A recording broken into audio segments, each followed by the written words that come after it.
Or you can duck under if you like. And the first team to leave their dressing room for the match that all London wants to see is 3rd Division Crystal Palace. Fresh from their victory at Leeds in the last round. Peter Taylor just going through there. They are first out, and the captain, Ian Evans, will come at the back. That superstition, he's just at the end of the row. Alan Whittle there as well. And they're going to be welcomed by the biggest crowd inside Stamford Bridge for some 3.5 years. And from the other dressing room, Chelsea's young captain, 19-year-old Ray Wilkins, leads his side onto the field. Ron Harris goes through. Young Steve Wicks, only 19, a mixture of youth and experience. And Chelsea must have forgotten what it's like to run out in front of this sort of support.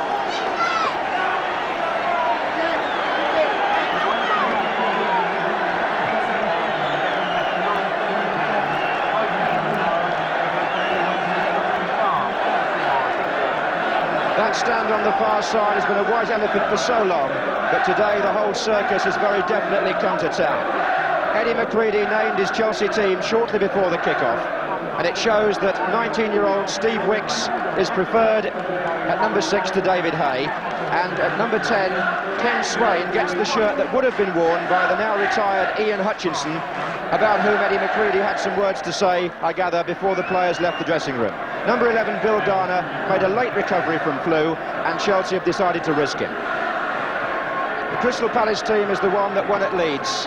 The only survivor there from the side which last played Chelsea in the Cup some 5 years ago is number 2, Peter Wall, and his role in the Palace defence today could be more than interesting. Ron Harris, a survivor of the Chelsea team that last played Palace in the Cup, and of course the Chelsea captain when they won the trophy in 1970. And as Palace in the white prepare to kick off, the crowd inside the ground approaching 50,000, and people still making their way through the turnstiles. Chelsea in the blue, playing from right to left. The pitch is good, although it may get heavy. And here's Ian Britton, number 7 for Chelsea.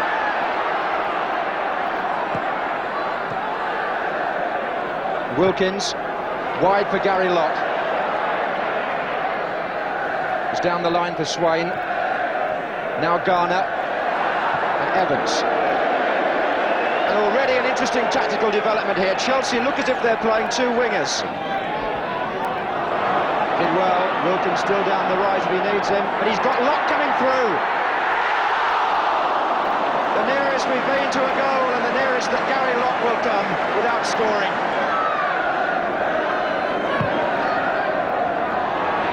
That was Droy, and as Mayback goes in, a foul on the goalkeeper.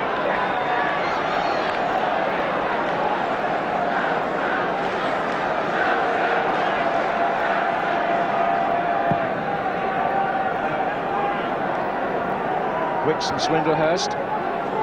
Now Whittle and Locke. Whittle so dangerous and going over Mickey Droy there, who's penalised.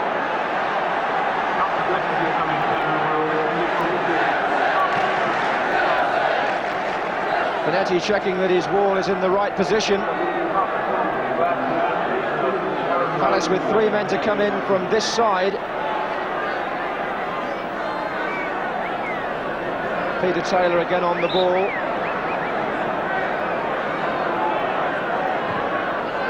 Evans. Well, Palace got him in. Little dissent going on between Evans and Ron Harris, but there was no doubt about who was first to the ball.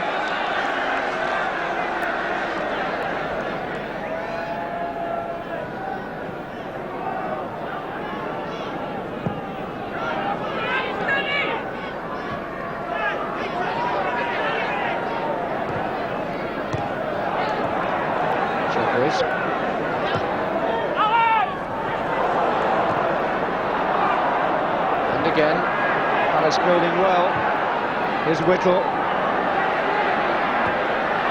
It was Cook who won it back for Chelsea, just the 2 up front ahead of him.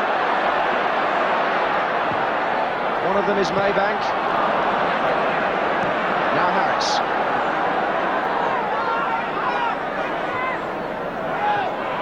Britton. Locke. Chelsea with 8 men pushed forward in this attack. Still Locke. Swain to Cook. Good challenge by Whittle and brought away by Chatterton, and Peter Taylor is onside. Being joined now by Chatterton square, but Taylor goes alone and goes well. Oh, it hit the bar! Chatterton's there!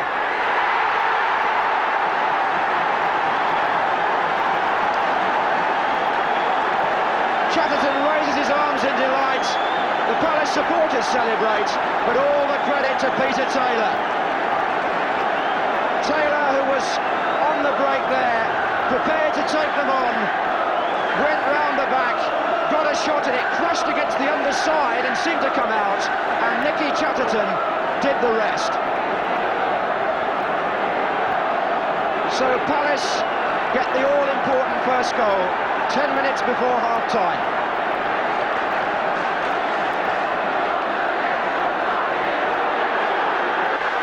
And Chelsea might well reflect, and I'm sure Malcolm Allison will think so too, that was the first time Palace have really looked dangerous.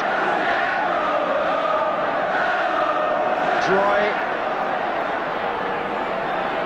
Chelsea were doing more of the attacking before the goal, but they've got to do even more than that now and not get caught on the break again.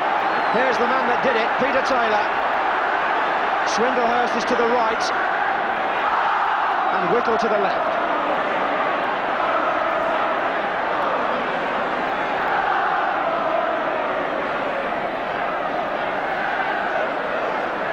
In support, Wall. Chatterton, the goal scorer.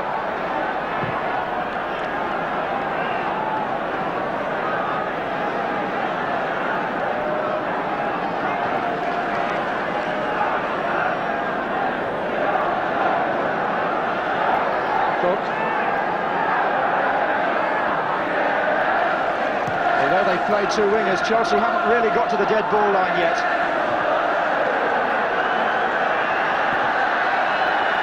That was Wilkins who fell, and Whittle who benefited. Swindlehurst going through the middle. Here's Taylor again, and Palace now is stretching Chelsea. Chatterton's going inside again, there he is. On again for Taylor. Well, this man may well have won the tie in the space of 2 minutes. Just look at the joy on the Palace faces. Peter Taylor takes Chelsea apart, and Malcolm Allison raises the hat. Taylor this time, the scorer himself, although again he made it really.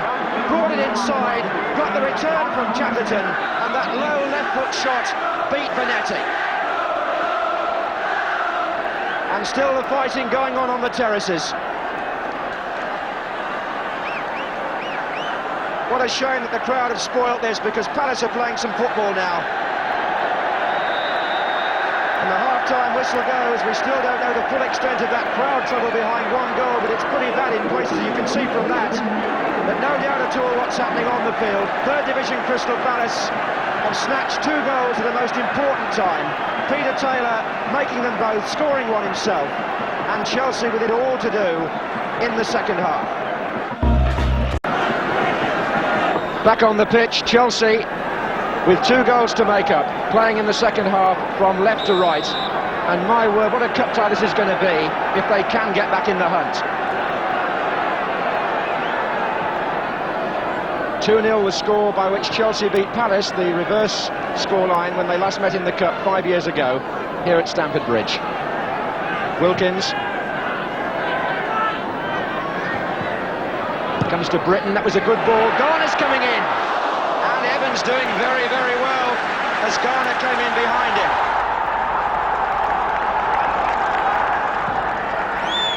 Driven again, that was for Wicks. Garner, and Hammond almost surprised to find the ball in his arms.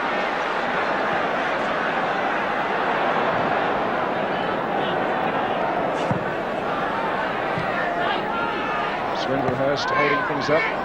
He got support from Hinchelwood, now Whittle looking for Taylor, and again he was in a little bit of space, was Peter Taylor, more than Chelsea can afford to give him. It's a beautiful cross, Hinchelwood! Martin Hinchelwood so very, very close to number 3, but Peter Taylor again was the man.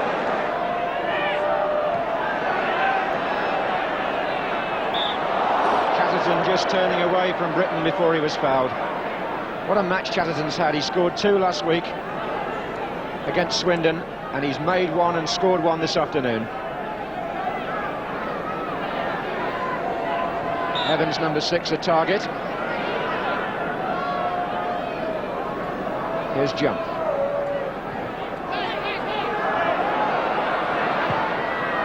Taylor. Taylor again. And again. Oh, what power in that one. He's just as good with either foot as Peter Taylor, left or right. The left again there, just like the one that scored the goal.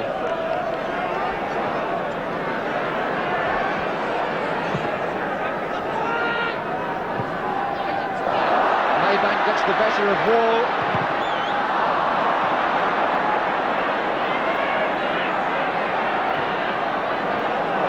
Evans breaking well out of defence. Just look at the ground he's covered, the big man. And Droy sliding across, but now Whittle. Droy has gone down, in fact. Jump moves forward. This intelligent play by Palace. Look at the way the defenders are coming into the attack. Jump number 5. Still Chelsea down to 10 fit men. Droy nursing an injury. And Pat Partridge stops the game for that reason. Looks as though that could be the elbow. A worrying time for the Chelsea chairman, Brian Mears, at the end of the front row, just taking a light from the lady next to him, Mrs. Mears. Michael Caine is next to Mrs. Mears on the front row in the spectacles. And so Mickey Droy leaves the field, and David Hay, who's played, of course, in the biggest cup of them all, the World Cup for Scotland, but hasn't had a happy time since he came to Chelsea just afterwards, gets a chance to return to the action wearing the number 12.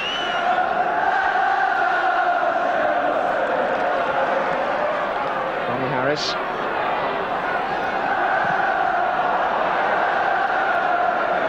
Palace really haven't given the Chelsea front players any scope at all.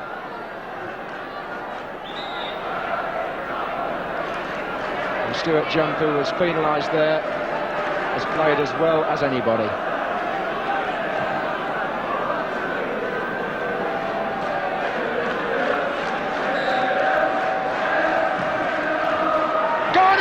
Good save. The closest Chelsea have been. Garner got to the near post, and no wonder Chatterton pats Paul Hammond on the head, because that was a good reflex save, protecting Palace's 2-goal lead. Once the hands warmed there by Hinchelwood on a bitterly cold afternoon. This time away by Cannon. Here's Harris. Wilkins! They're appealing for offside, but it won't be given. Wilkins has scored for Chelsea. Just the goal they wanted to get back in the fight, and it comes from the 19-year-old skipper and sends the shed wild. Knocked back in again by Ronnie Harris, and Wilkins, seizing his chance, really lashed that one past Hammond. One or two Palace defenders thought there was a player offside there, but the linesman and referee went straight back to the centre, and now what a cup tie we've got.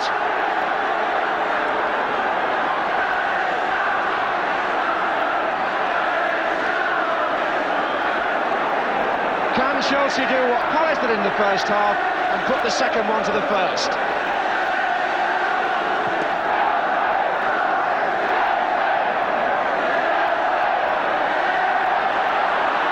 Britton, who's kept Chelsea going in the middle of the field, finding Locke. Whittle has tracked him back. Here's Hay.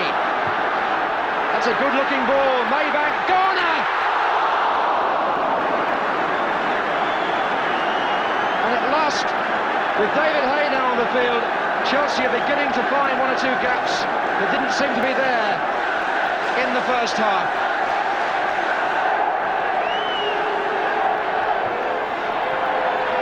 Swain. Maybank trying to turn his man, but Jump finds Whittle. David Hay little unlucky, I think, there. But the referee, in fact, overrules the flag and says it is a Chelsea throw.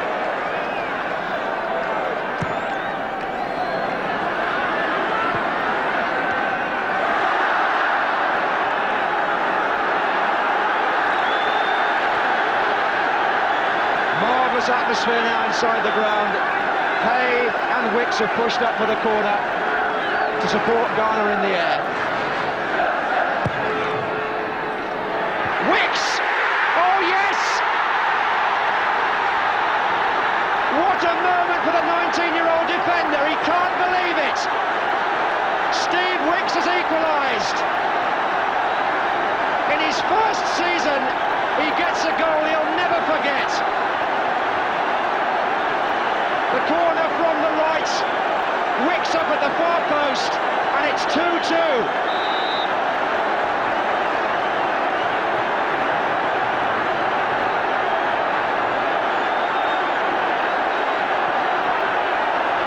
This has got to be one of the comebacks of cup football. Chelsea looked dead and buried at 2-0 at half-time, and now it's anybody's match. David Hay, who's made so much difference, wins a free kick. And what you can't predict is who's going to win this place in the last 8. We're back where we started. And just listen to this crowd.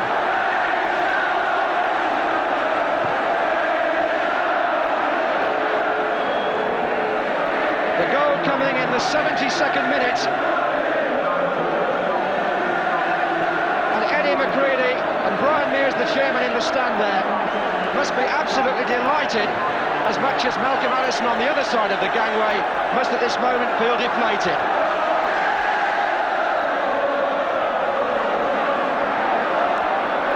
Well played, Wall, Whittle, David Hay thundering in, definitely a foul. 2 words too between Hay and Whittle.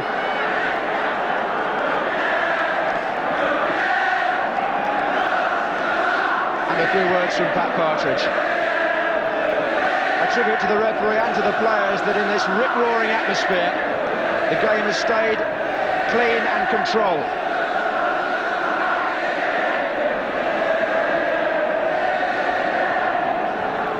Palace looking for the set-piece move again. Evans comes in.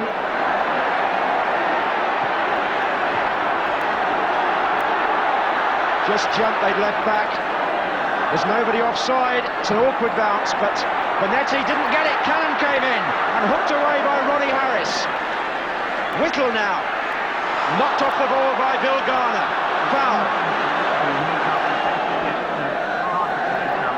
Somber faces again on the Palace side of the stairs there. Brian Mears still smoking, as he tends to do throughout the match.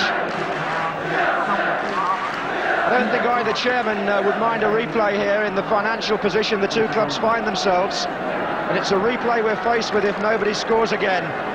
But how can you predict that the way this match has gone? Please get back down immediately.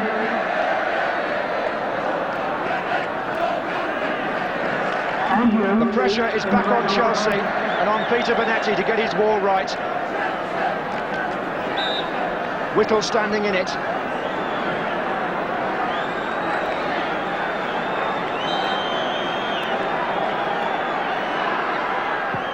Taylor! Oh, what a goal by Peter Taylor! And what a one-man performance! He's making this for Palace. And no wonder Malcolm takes the hat off again. Palace are back in front. Taylor's second, their third. Swindlehurst ran over the ball, and Taylor coming in behind, chipped beautifully past Bonetti.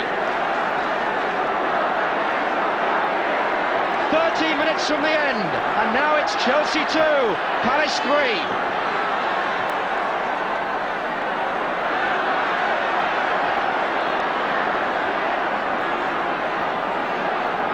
Here's Wicks again.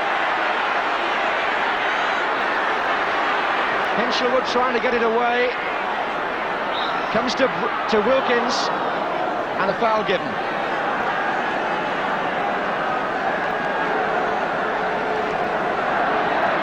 Chelsea committed, of course, to pushing everything forward in these last 10 minutes, and it may be that Palace will find something on the break again. But Hay winning it back from Cannon. Now it's Britain. Hay again. Number 11, Garner.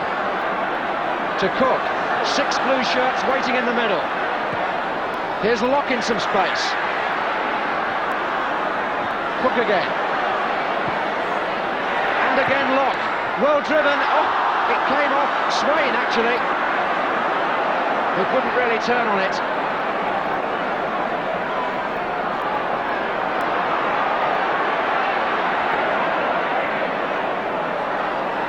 Palace dwelling a little on the ball, being hustled by Chelsea and particularly by Maybank. Now by Hay. He's won some good ball as David Hay since he came on.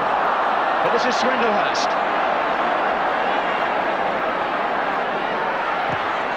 Good try. Awkward one, that. Bouncing not very far in front of Benetti.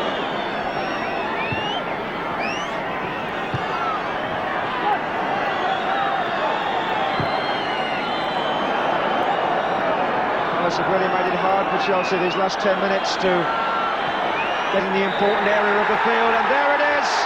Third Division Crystal Palace are in the last 8.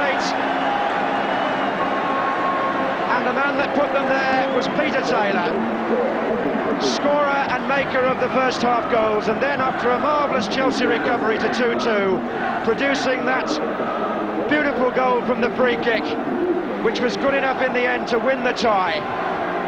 And the London derby that lived up to all expectations ends with a scoreline of Chelsea 2, Crystal Palace 3.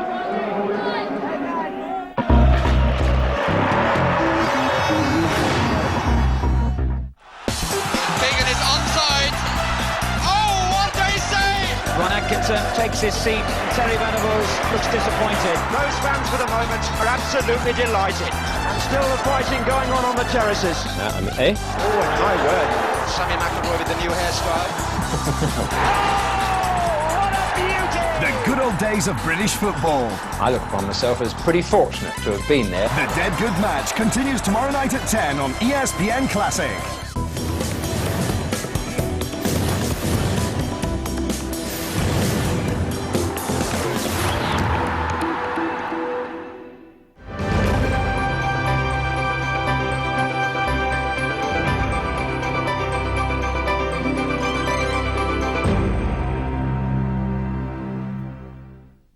Royal Troon 1997. All Opens are remembered for great shots, and the 126th is no exception.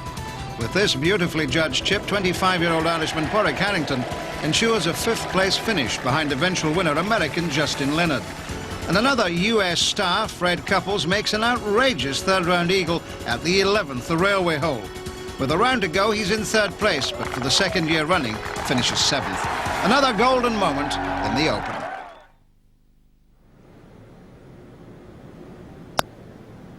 This program is brought to you by Rolex. You can now get AOL wireless broadband with a free router for just $14.99 a month. Do we really need wires to communicate?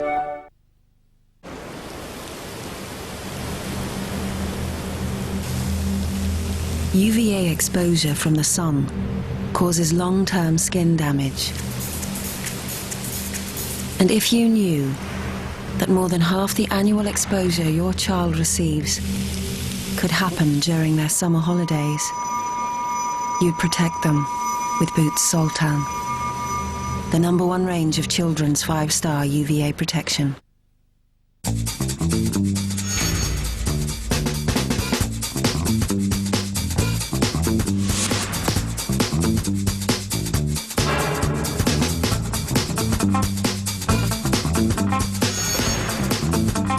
Squeeze, tasty cheese spread from the Laughing Cow.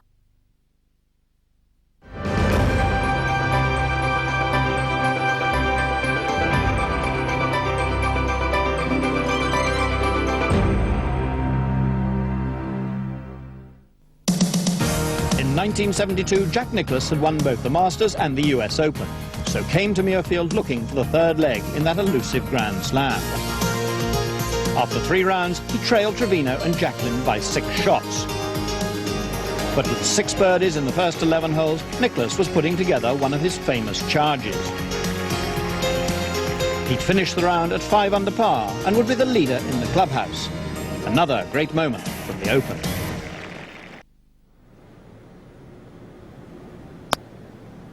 This program is brought to you by Rolex. Get inside sport with deadgoodsport.co.uk. Miss something the first time round? Go to the best sporting moments you want to see again with the pick of the day and comprehensive TV guide. Turn you and your friends into a sporting legend with the brilliant Sportalizer. And don't forget to tell us what you really want by emailing us right here. Whether it's golf or gymnastics, get your sport when you want it with deadgoodsport.co.uk.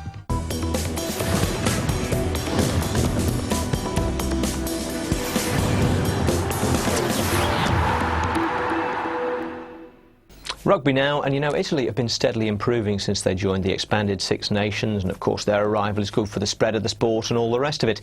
But it'll be years before they built up the kind of history in the competition that produces the classic claustrophobic intensity which marks every game between the other five.